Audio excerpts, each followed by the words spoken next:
సూర్యాపేట జిల్లా బీఆర్ఎస్ కార్యాలయాన్ని ఆ పార్టీ అధ్యక్షుడు సీఎం కేసీఆర్ ప్రారంభించారు. కార్యాలయ ప్రాంగణంలో పార్టీ జెండాను ఎగరవేశారు.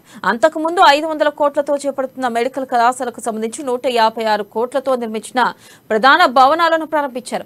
ఇక అనంతరం 30.18 కోట్లతో పాత వ్యవసాయ మార్కెట్లో నిర్మాణమైన ఇంటిగ్రేటెడ్ మోడల్ మార్కెట్ ను ప్రారంభించి మార్కెట్ అంతా కలియ తిరిగి పరిశీలించారు. 38.50 కోట్లతో 20 ఎకరాల్లో నిర్మాణం పూర్తి చేసుకున్న జిల్లా పోలీస్ కార్యాలయం వద్దకు చేరుకుని ప్రారంభించారు.